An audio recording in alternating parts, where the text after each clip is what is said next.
미국에 이민 온 한국인들이 가장 먼저 훈련해야 될 게 하나 있습니다. 어쩌면은 영어를 숙달하는 것보다 더 우선적으로 해야 될 일인데 기다릴 줄 아는 것입니다.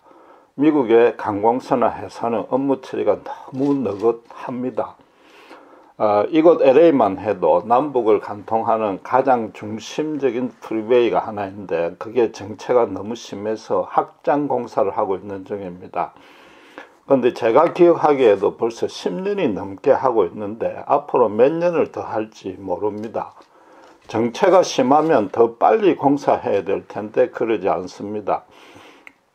미국은 아무리 사소한 일이라도 법 규정대로 철저하게 고치기 때문에 더 튼튼하고 완전해지는 장점은 분명히 있습니다. 반면에 성질이 급한 한국 사람이 볼 때는 갑갑하기 짝이 없습니다. 한국 사람의 이런 빨리빨리 정신은 효율적으로 신속하게 일을 처리하는 장점은 있지만 그 반대로 감정에 치우치다 보니까 졸속적으로 부정적인 결과를 낳는 단점도 있습니다. 오늘은 창조에 하나님이 부여하신 7 임의 가운데 마지막을 살펴볼 차례입니다. 본문에 기록된 그대로 저녁이 되며 아침이 되니 몇째 날이더라 라고 성경은 창조 6일 내내 기록하고 있습니다. 하나님께서 사전에 마련된 완벽한 계획에 따라서 질서정연하게 창조하셨다는 겁니다. 마지막 6일째는 인간을 창조한 것이죠. 그전에는 인간이 생존하고 번영할 수 있도록 특별히 하나님 대신에 이 땅을 다스릴 수 있는 모든 여건을 충분하고도 완전하게 마련한 후에 인간을 창조하신 겁니다. 이 본문의 기록이 하나님께서 날짜별로 창조한 내용이 다르다는 것, 너무나 그런 당연하고도 단순한 기록으로 그치지 아니합니다. 이 본문의 반대의 경우를 상정을 해보면은 이 본문이 얼마나 은혜로운 말씀인지 알 수 있습니다. 전지전능하신 하나님이 꼭 이렇게 여러 날에 시간에 걸쳐서 여러 가지를 따로따로 창조했어야만 하는가? 한순간에 뿅 하고 다 존재케 할 수도 있지 않는가 말이죠. 어차피 창조란 것은 무에서 유를 창조하는데 그러면은 훨씬 더 하나님의 능력이 강대해 보이지 않는가 하는 거죠. 이렇게 매일 일부씩 창조하셨다는 게 하나님의 능력이 부족한 것도 아닙니다. 그렇게 격화시킬 필요도 없고 또 그렇다고 해서 그 반대로 각 개체의 모든 정성을 완전히 쏟아부었다고 하나님을 일부러 더 높여드릴 그런 이유도 없습니다. 시간이라는 것은 알다시피 물질계 안에 제한된 인간에게만 적용됩니다. 특별히 넷째 날에 큰 강명과 작은 강명으로 나눈 후에 징조와 사시와 일자와 연한을 형성했던 것, 그거에 영향을 받는 것이죠. 하나님은 해와 달은 물론이요 우주 전체를 초월해서 영계에 계십니다. 하나님에게는 시간 자체가 존재하지 아니하고 시간, 공간이라는 것은 전혀 무관한 분입니다. 구태여 시간에다가 끼워 맞추자면은 하나님은 영원한 현재 안에 거하고 계시는 거죠. 우리 인간의 입장에서 인식하고 있는 이런 태초다, 무한대의 미래다, 그 둘 다도 그분에게는 단순히 현재인 것입니다. 영원히 그분에게는 그냥 현재인 겁니다. 그러니까 그분은 전지전능하실 수 있고 당신의 은혜와 사랑도 영원토록 수정이나 변개가 없이 신실할 수 있는 것입니다. 시간에 전혀 구애받지 아니하는 바로 그분께서 지구 시간에 맞추어서 6일간 순차적으로 창조 활동을 하셨다는 겁니다.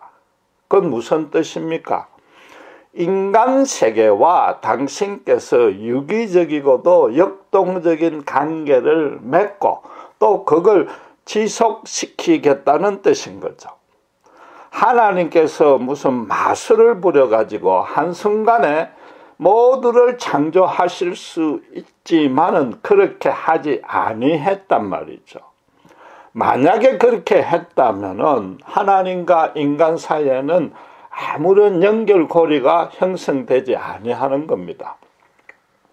흔히 타종교나 진화론자들조차 주장하는 내용이 조물주가 영겁의 세월 전에 물질을 만들어 놓고 그 물질이 움직일 수 있는 진화의 법칙까지도 운행의 법칙을 부여해 놓고 손을 완전히 뗀 상태라고 이야기를 하는 거죠. 예를 들어서 그러니까 뉴에이지 같은 이단은 그런 법칙이나 이 우주를 감싸고 있는 기운, 힘, 이게 바로 신이라고 믿고 있습니다. 동양 철학에서는 음양오행이 지구는 물론 인간의 운명을 다스리고 운행한다고 하는데 만약에 하나님이 단순간에 그렇게 하고 손을 뗐다면 그런 이단의 이론이 타당성을 갖게 되는 것이죠. 반면에 지금 본문처럼 창세기 1장에 6일 동안에 하루하루 그 창조한 대상이 다르다는 겁니다.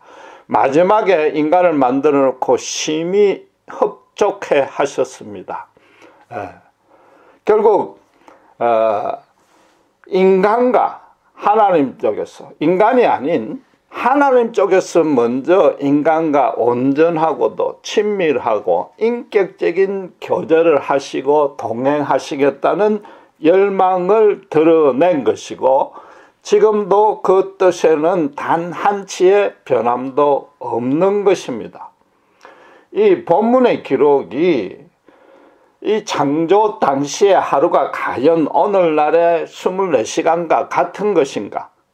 또는 첫째 날, 셋째 날 동안에 완전히 과학에서 말하는 수십억 년 동안에 형성된 지층이 그 당시에 형성됐는가?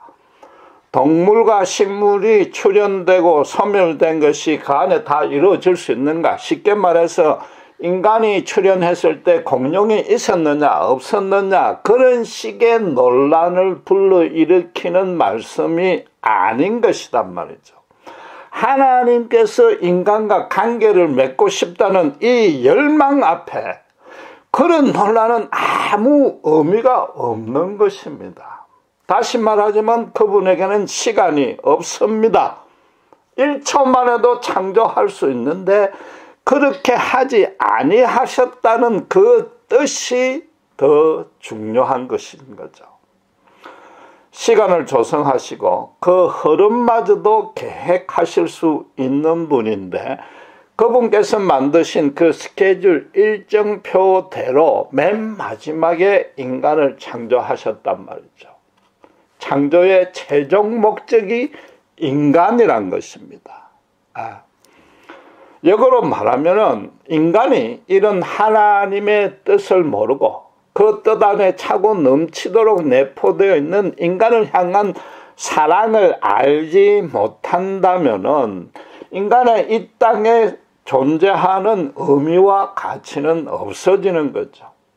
이 땅에 그냥 육신, 껍데기만 살아가는 것이지 그 삶의 목적과 소망은 전혀 없는 것입니다.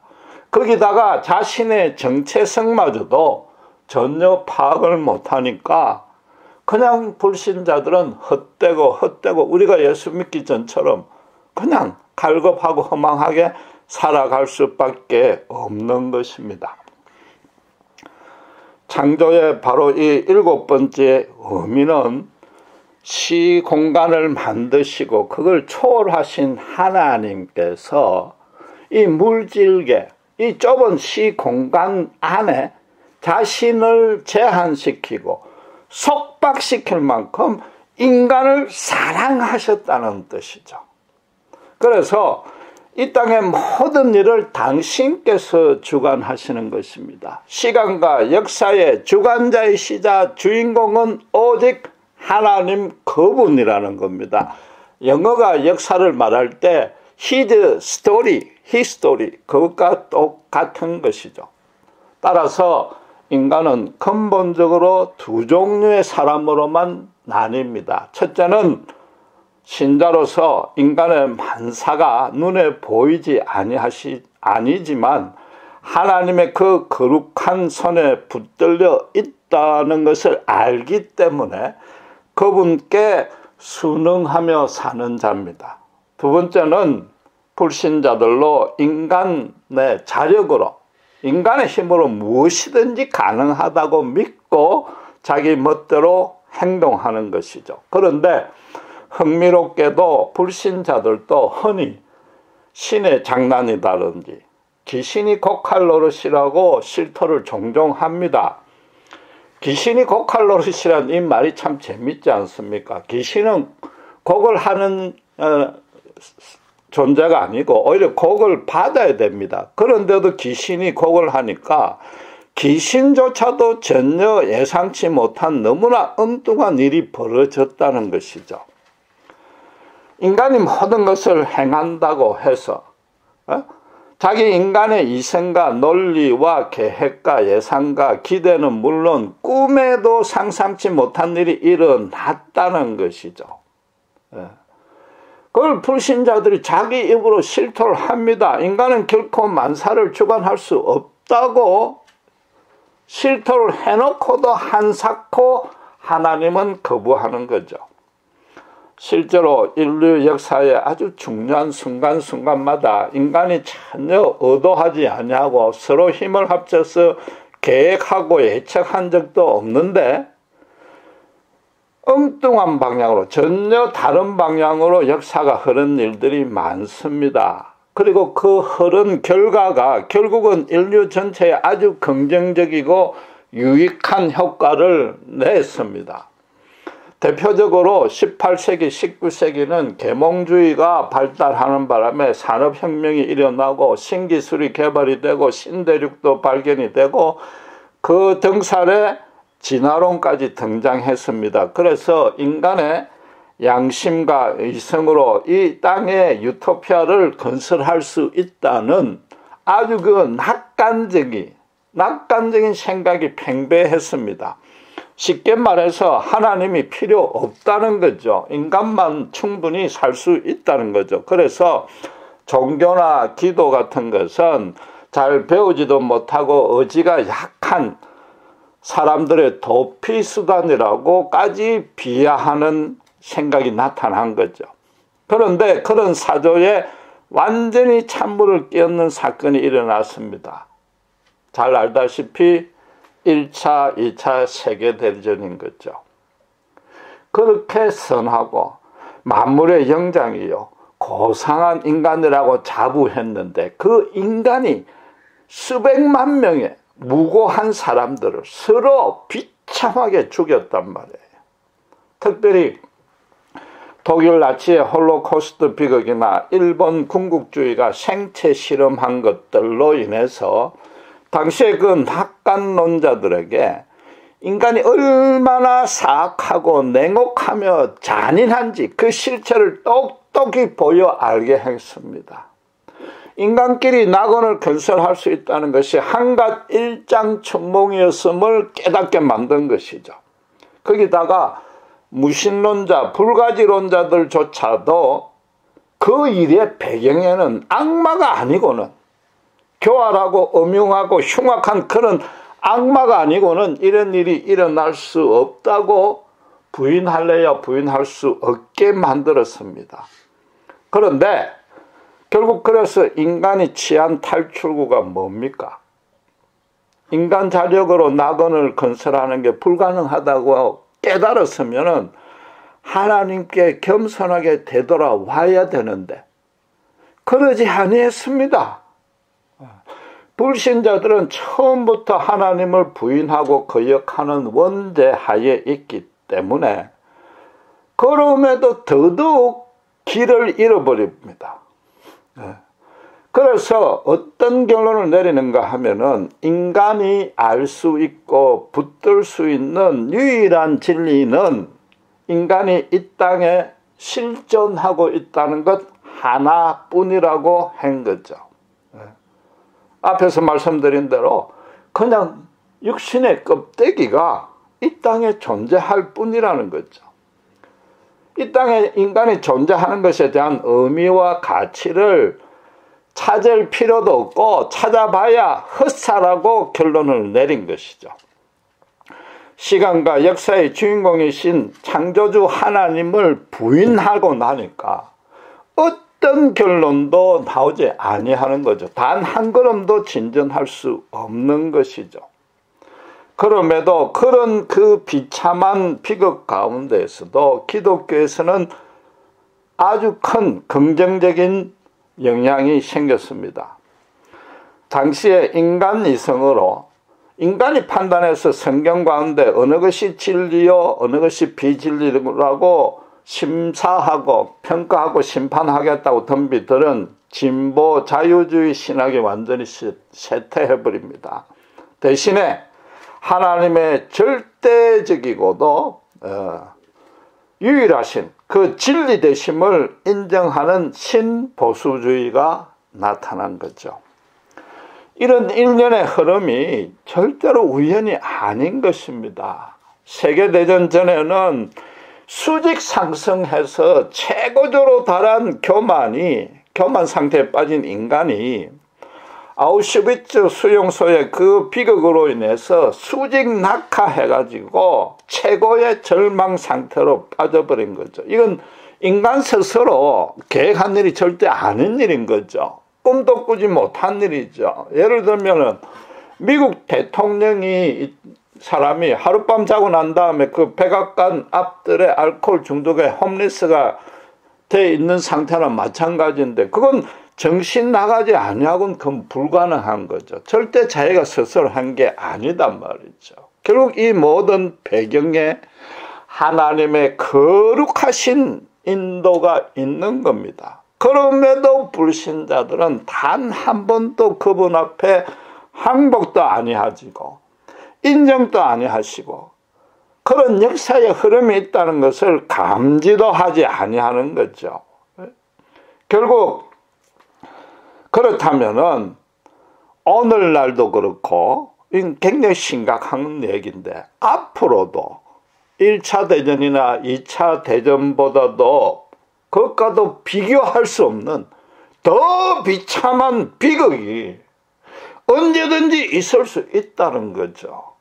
이런 불신 세상이 그냥 지속된다면은 하나님을 부인하고 거역하는 일이 계속된다면은 사람들이 꿈도 꾸지 못하는 그때에 상상치도 못하는 방식의 1, 2차 대전보다 더한 비극은 일어날 수 있는 것이란 말이죠.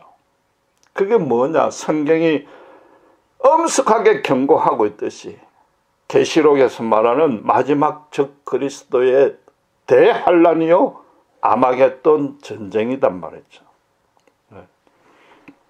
신자는 다른 것입니다. 역사를 주관하시는 하나님을 철저히 믿고 그 인도에 그 흐름에 전적으로 자기 자신을 맡기고 순종하는 자가 신자입니다. 하나님이 인류 역사 전체뿐만 아니라 자기 개인의 일생도 주관하심을 아는 것이죠. 나의 출생에서부터 해서 성장하고 교육받고 취직하고 결혼하고 그래서 자녀를 낳고 양육하다가 노쇠해서 생을 마감하는 동안에 단 한순간도 하나님의 거룩한 손이 놓지 아니하는 때가 없다는 거죠. 그래서 그분의 손을 꼭 붙들고 가는 게 신자란 말이죠. 비록 인간이 내 스스로 내 의지로 판단하고 결정하고 시행하는 것 같지만은 그 인생을 궁극적으로 이끄시는 이가 하나님이심을 믿는 겁니다. 잠언 16장 9절의 말씀대로 사람이 마음으로는 자기 길을 계획할지라도 그 길을 인도하시는 이는 여호와 하나님인 것인 거죠. 인간이 자기 생각대로 자유의지로 결정을 해도 그게 하나님의 의지와 전혀 모순과 상충이 없는 겁니다. 그만큼 하나님이 강대하시고 완전하신 거죠. 그분의 그 강대하시고 완전하신 뜻 안에 인간의 사고가 활동할 수 있단 말이에요. 그걸 벗어날 수 없단 말이죠. 시편 139편에서 말한 대로 쉽게 하나님은 우리의 안고 일었음을 아시고 멀리서도 내 생각을 통촉하고 보시고 내 혀의 말을 알지 못하는 것이 단 하나도 없는 것입니다. 하나님은 신자를 눈동자같이 지키시고 머리카락까지 세신 바 되셨습니다. 더 정확히 말하면은 내가 생각하는 그 생각까지도 그분이 주관하시고 심어주시는 겁니다. 그래서 신자는 불신자와 정반대의 위치에 서 있어야만 될 뿐 아니라 정반대의 모습으로 실제로 살고 있어야 됩니다. 불신자는 지금 최고 절망에 빠져 있습니다. 자기들은 모르지만 완전히 죽음 가운데 있습니다. 단순히 그냥 힘이 빠져서 앞으로 조금만 힘내면 개선될 수 있는 그런 소망도 전혀 안 남아 있습니다. 그들은 완전히 진리에 실종돼가 앞뒤를 모르는 미로에 빠져 있기 때문에 자기들은 인정 안 해도 앞으로 나아질 전망이 전혀 없습니다. 그들 상태는 나면서부터 부모가 없는 고아와 똑같습니다. 자기들을 무슨 일이 있어도 끝까지 사랑으로 보살펴줄 부모가 없단 말이죠. 그 부모가 이미 죽은 부모가 소생할 수도 없으니까 평생 동안 자기 뿌리가 뽑혀져 있는 상태입니다. 발밑에 아무것도 없는 거죠. 공중에 떠 있는 그런 공허한 일생을 보낼 수밖에 없는 게 불신자단 말이죠. 신자는 그와 정반대인 겁니다. 그냥 최고 절망의 상태에서 건져내진 그런 차원이 아니고 예수님의 십자가 은혜 안에 있는 겁니다. 그분의 생명과 맞바꾼 겁니다. 내 힘이 아니라 전지전능하시고 거룩하신 하나님이 나를 붙들고 있단 말이죠. 절대적이고 영원한 진리 안에 있는 것입니다. 신자의 인생이 절대 미로가 될 수 없습니다. 하나님의 의로운 계획 가운데 그 계획대로 이끌어져 가고 있으며 궁극적인 영광이 보장이 되어 있습니다. 절대로 고아처럼 버려진 존재가 아닌 것이고 육신의 부모는 나를 버릴지언정 영원하시고 신실하신 하나님의 사랑이 나를 떠날 수는 없습니다. 그걸 막을 존재도 단 하나 없습니다. 신자는 더 이상 그 발이 공중에 떠 있는 것 같은 들뜬 상태의 인생이 아니단 말이죠. 예수님의 십자가 보혈 위에 그 든든한 반석 위에 인생이 이미 서 있는 것입니다. 그래서 어떤 강풍이 불더라도 약간은 흔들릴 수 있지 몰라도 절대로 무너지지 않는 집안에 거하는 것이 신자단 말이에요. 이 땅의 육신의 장막은 언젠가는 그치겠지만은 그럴 때 이미 하늘에는 그것과 비교할 수 없는 아름다운 장막이 하늘의 법원에 내 이름으로 이미 등기되어 있단 말입니다.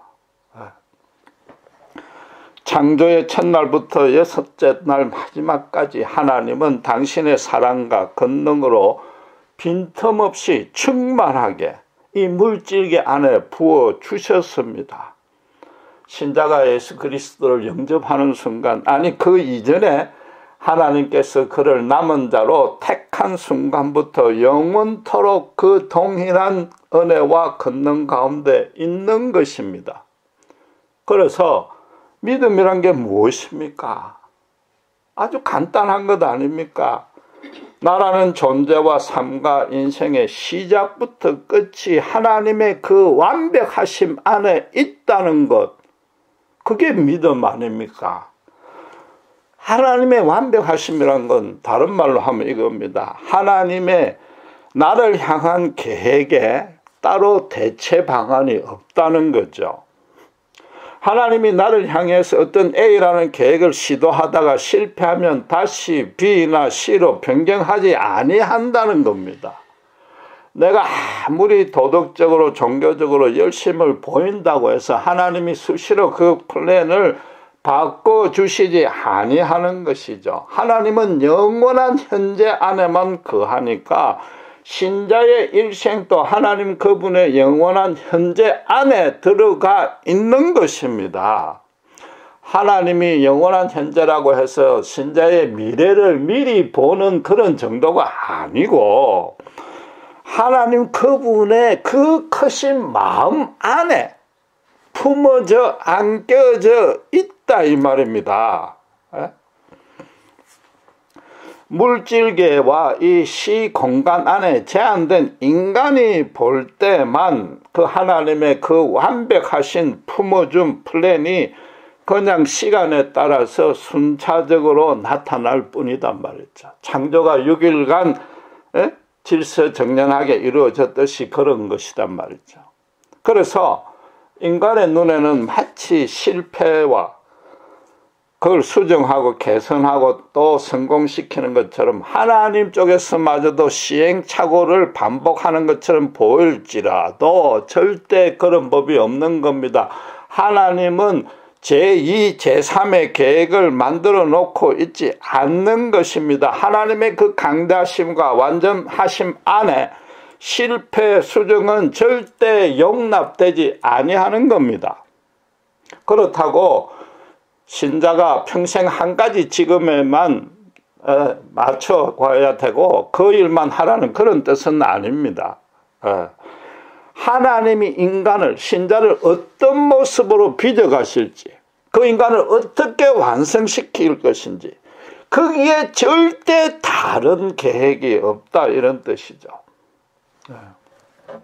로마서 8장 28절은 신자들이 가장 좋아하는 구절 중에 하나일 것입니다. 하나님께서 하나님을 사랑하는 자, 그 뜻대로 부르심을 입은 자에게는 모든 것이 합력하여 선으로 이루신다고 그랬습니다.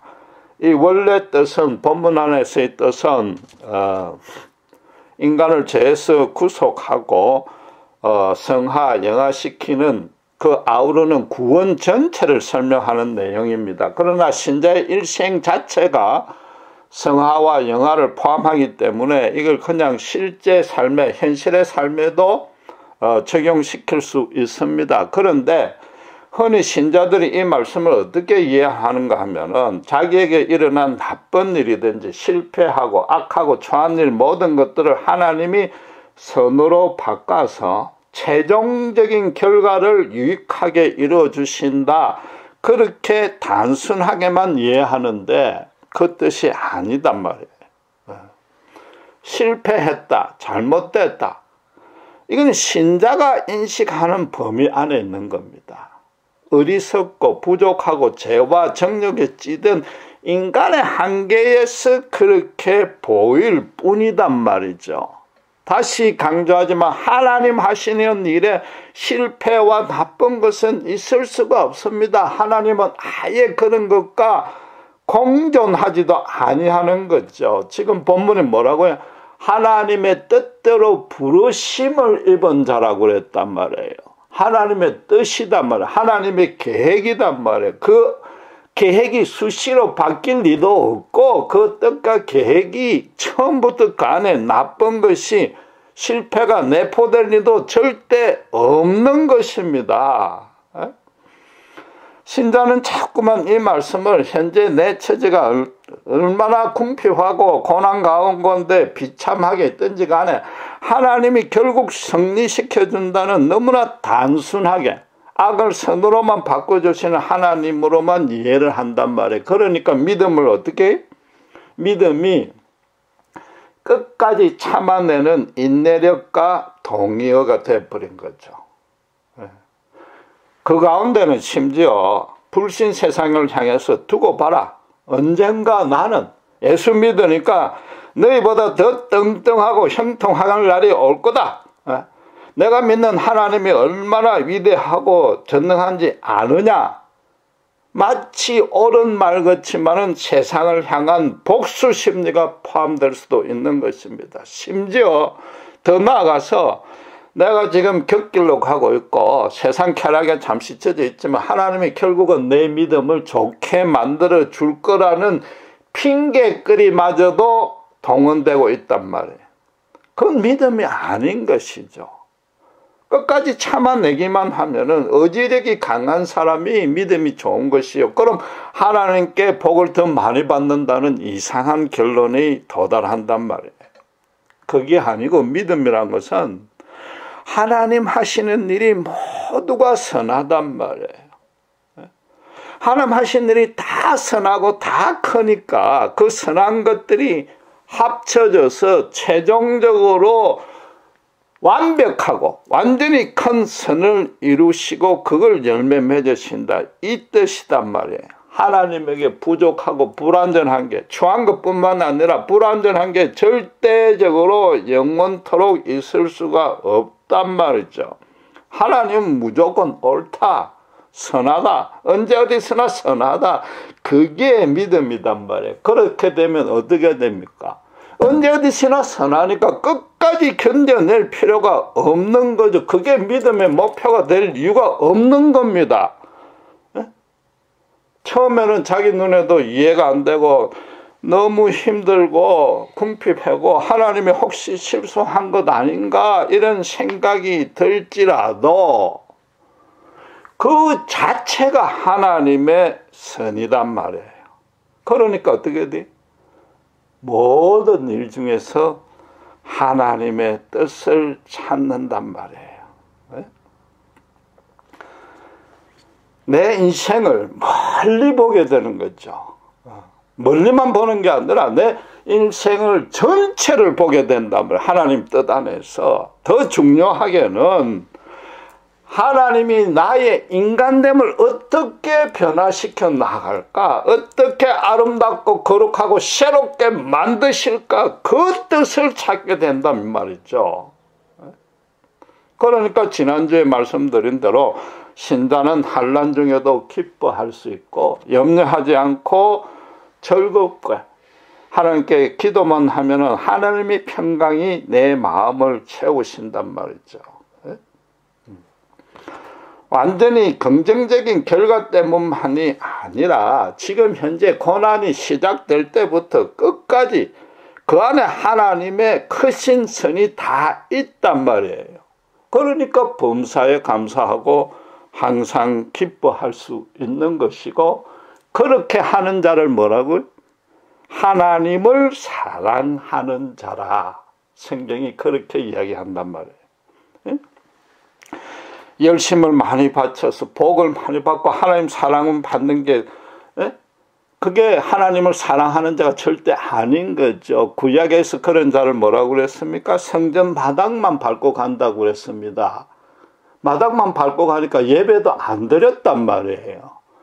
기도도 안 했다는 거죠. 기도해도 기도가 상달이 안 됐단 말이에요. 그래 놓고 응답되는 거는 그건 응답이 아니라 우연의 일치인 겁니다. 성전 안에서 고개를 빳빳이 쳐들고 하나님 앞에 자기의 도덕과 종교의 의를 자랑한 바리새인은 절대로 하나님을 사랑한 것이 아니요 자기를 사랑했고 자기를 찬양한 것이고 자아도취제에 걸린 것인 거죠. 그런 신자들이 지금 교회에 넘쳐난단 말이에요. 물론 아무리 믿음이 성숙한 자라도 우리 체질이 연약하고 진토 같으며 우리의 욕심과 죄에서 완전히 해방된 자는 아무도 없습니다. 그래서 때로 정말 욱하는 감정에 사로잡힐 수 있습니다. 범사에 감사하지 못하고 항상 기뻐할 수 없는 경우가 대부분입니다. 그러니까 뭐라고요? 쉬지 말고 기도하란 말이에요. 쉬지 말고. 무엇을 기도하느냐? 인간을 창조하시고 당신께서 이 시 공간 안에 당신을 제한시킨 하나님의 그 사랑, 그 은혜를 생각하란 말이에요. 그분께서 더욱 우리와 인격적으로 만나고 친밀하고 교제하고 동행하기를 원하시는 그분을 발견하란 말이에요. 그래서 결국에 선으로 결론 지어지는 것이 아니라 지금 현재 그분의 선이 나를 채우고 있다. 그걸 발견하라는 거죠. 알라는 거죠. 그분에게는 완전하지 아니하는 순간이 단 하나도 없으며 선하지 않는 사건이 단 하나도 없으며 아름답지 않는 장소가 단 하나도 없단 말이죠. 그걸 쉬지 말고 기도하라는 거죠. 그걸 깨달으라는 거죠. 그래서 믿음의 첫째 출발은 뭐냐 하면은 핵심이죠. 하나님의 때와 방식을 기다릴 줄 아는 능력입니다. 그런데 이것만 해도 상당히 믿음이 자란 증거입니다. 그 전에 먼저 해야 될 게 뭐냐면은 내 때와 방식부터 버리는 거죠. LA 프리웨이가 지금 채증이 제일 많은 것이 지금 오래 공사하고 있습니다. 그런데 미국 사람들이 전혀 그에 대해서 불평을 안 하고 기다리는데 그게 대륙적인 성격과 기질 탓도 있습니다. 그러나 채증이 많을수록 더 완벽하게 더 잘 고쳐야 된다는 걸 그들이 알기 때문인 것이고, 그들은 법을 철저하게 지키면 지킬수록 나중에 더 많은 유익과 혜택이 오더라는 것을 체험으로 알기 때문에 그런 것입니다. 마찬가지로 신자의 삶에 전혀 예상치도 아니했던 정체가, 심한 정체가 걸릴 수 있습니다. 그 정체 바람에 욱하는 감정 때문에 믿음 생활이 피폐해지고 조급해질 수 있습니다. 아무리 봐도 이게 뭔가 합력하여 선으로 이루는 것 같지 않냐고 더 악화될 수 있단 말이에요. 그러니까 무작정 버티는 게 믿음이 아니고, 그럴수록 말씀과 기도를 통해서 하나님을 더 깊이 알아나가야 되는 거죠. 하나님이 어떠신 분인가, 그분을 알아나가야 되는 거죠. 하나님은 선 자체단 말이에요. 그분 하시는 일에 악한 게 단 하나도 없단 말이에요. 그러니까 지금 이 가운데서 그분의 선을 발견해 나가는 것입니다. 그걸 하라고 말씀과 기도에 전무하라는 거죠. 그러다 보면은 어느 순간 그 모든 정체가 해결되어 있음을 발견하게 됩니다. 아니면은 상황은 전혀 호전된 것 하나 없는데 그때는 이미 그것들이 나에게 전혀 문제가 안 되고, 오히려 그게 나의 나됨에, 내가 거룩해짐에 더 유익이 됨을 발견하고 더욱 깊이 감사하게 될 것이단 말이죠. 기도하겠습니다.